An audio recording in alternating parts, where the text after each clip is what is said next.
নমস্কার বন্ধুরা, আরও একটি মিনি ব্লগে আপনাদের স্বাগত জানাই।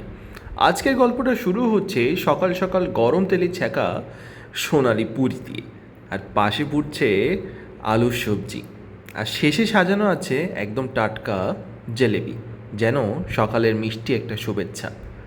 পুরিটা যখন ছিঁড়ে মুখে দিলাম, সেই গরম মশলার ঘ্রাণ আর নরম পুরির টেক্সচার, আহা! এক মুহূর্তে মনে হলো আমি যেন ফিরে গেছি কলকাতার রাস্তায়, সেই কচুরি তরকারি দোকানের সামনে, যেখানে সকালের রোদে সবাই কচুরি হাতে গল্পে মেতে ওঠে।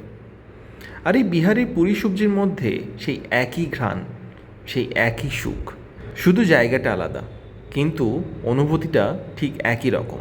আর জালেবি, উফ, ওটা মুখে পড়তেই আহা! বাইরে খাস্তা আর ভিতরে মিষ্টি রস, এক যেন ছোট্ট সুখের স্মৃতি। মিষ্টিমুখ করে আজকের মতো আমি বিদায় নিচ্ছি। ভালো থাকবেন সবাই। ভিডিওটিকে লাইক, কমেন্ট, সাবস্ক্রাইব করতে ভুলবেন না।